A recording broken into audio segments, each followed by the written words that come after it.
Դուք երթևեկում եք 3 գոտի ունեցող երկկողմ երթևեկությամբ ճանապարհով, որ դեպքում է թույլատրվում մուտք գործել միջին գոտի։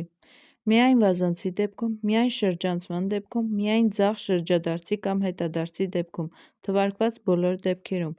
Այս իրավիճակում պարտավոր եք զիջել ճանապարհը, ինչ կանոն է խախտում վարորդը մուտք գործելով բակ, լուսային ցուցիչով ազդանշան չի տալիս։ Ճանապարհային երթևեկության անվտանգության ապահովման մասին ՀՀ օրենքի համաձայն ճանապարհային երթևեկությունը մասնակցող տրանսպորտային միջոցը տեխնիկապես սարքին վիճակում պահպանելու համար պատասխանատվություն կրում է տրանսպորտային միջոցի սեփականատերը կամ օգտագործողը,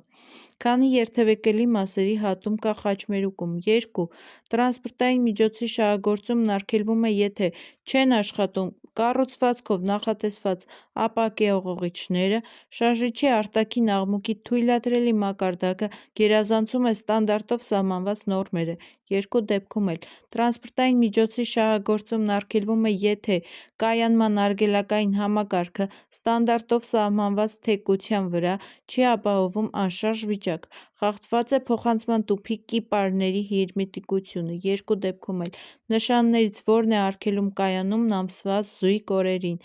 Պատասխան 5. Հետևյալ ճանապարհային նշանը ցույց է տալիս. հատվող ճանապարհին կազմակերպված է դարձափոխային երթևեկություն, որ նշանով է նշվում հետնյութային արահետը։ Բ.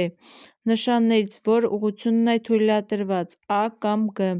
Տրանսպորտային միջոցները ինչ հերթականությամբ կանցնեն խաչմերուկը (մոտոցիկլը, ավտոմոբիլը, տրամվայը)։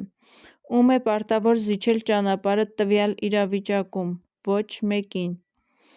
Կարմիր ավտոմոբիլի վարորդը պետք է զիջի ճանապարհը։ Թույլատրվում է արդյոք մուտք գործել սպիտակ լայն գծերով գծանշված ուղղորդ կղզյակ։ Արգելվում է։ Որ տրանսպորտային միջոցի համար է առանձնացված Ա տառով գծանշված գոտին ընդհանուր օգտագործման տրանսպորտային միջոցների համար։ Թույլատրվում է արդյոք կոշտ կամ ճկուն կցիչով քարշակման ժամանակ մարդկանց փոխադրումը բեռնատար ավտոմոբիլի թափքում։ Թույլատրվում է միայն քարշակող ավտոմոբիլի թափքում։ Կապույտ ավտոմոբիլը խաչմերուկը կանցնի։ 3. Կարմիրի հետ միաժամանակ ձայնային ազդանշանի կրկնողությամբ ընդհանուր տագնապի, ինչպիսի ազդանշան է ավտոբուսի վարորդը պարտավոր տալ երկաթուղային գծանցի վրա հարկադրական կանգառ կատարելու դեպքում. 1 երկար և 3 կարճ։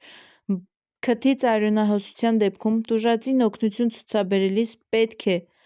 տուժածի գլուխը կախ գցել և սեղմել քթի վերին հատվածը։ Ավարտել։ Վերջ։